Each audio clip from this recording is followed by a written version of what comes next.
I love the neon for the win, right? I know, we're kind of like matching, right? We complement each other. You know, we try.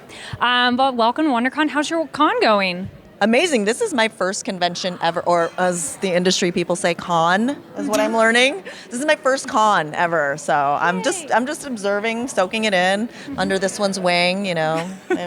You've been through a few. So. A very like recent veteran. Yeah, I've just spent about the last year kind of really getting this experience, which has been very nice. Because as a kid, I always wanted to come to conventions. I always wanted to go to San Diego Comic-Con, and like my first ever was doing a Hall H panel for Sandman. Like I'm just the luckiest person ever to get to experience that. So it's fun to get to come and do it again with Quantum Leap, and yeah, we're having a good time. Yeah.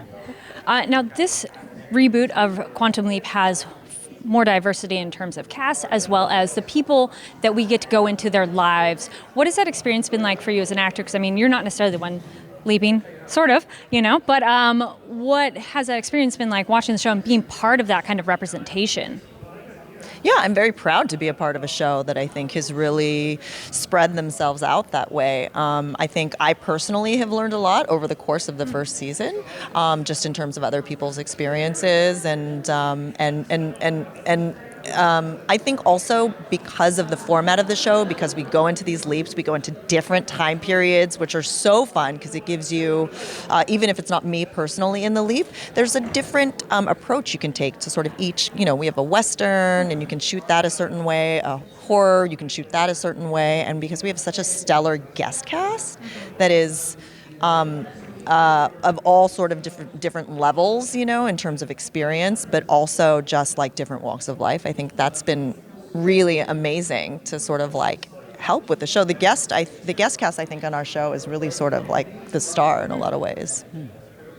Yeah, I would agree with that. I think I hesitate to say that it's very brave of the people involved to kind of do this, because it's sort of, there's a saviorism attached to that. I think it's necessary for a show like this to exist. I feel like the only way it can exist is if you're willing to actually accurately represent the world as it is, and include the difficult discussions, and really step into other people's shoes and invite them to the table instead of just using them as story points. And that's something that this revival has done very well in all aspects of production. I've never worked on a show that's had more trans directors and writers and people kind of in and out that could speak to my experience, that were directing things that have nothing to do with that experience. We're working on an episode right now that has no like gender undertones for the most part, and it's being helmed by a remarkable trans director named MJ, who I adore. And like, how often is a show, willing to just hire people that often would not be given, certain access and experiences like this, unless it related somehow to their marginalization.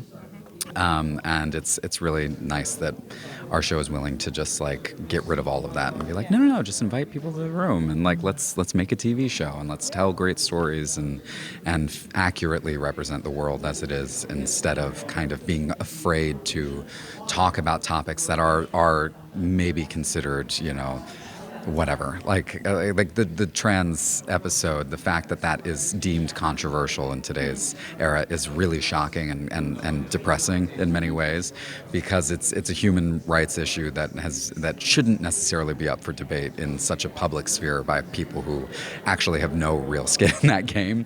And yet it's a very divisive thing that's sort of used to distract from other poor politics.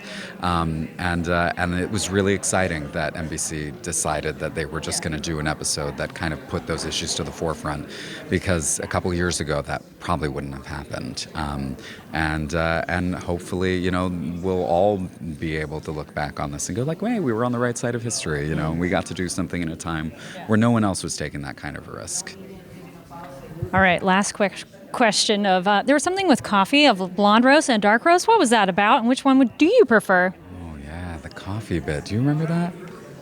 I got written out of that episode. You did get written, didn't you? I was a little originally were under involved the in weather. that. I was a little under the weather. So Yes, yeah. I had the blonde roast because I was blonde, and Magic loves the hot chocolate, which we continue. It is a real life thing that got written in.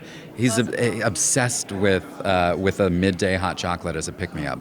because no caffeine Everybody has after their lunch. best. That's Yeah. why. So a little bit of sugar, Can't have but caffeine. double mix. Put the suggies. Single water. Yeah. Yeah. Or single milk. So you can thank Ernie Hudson for that random beat in the show.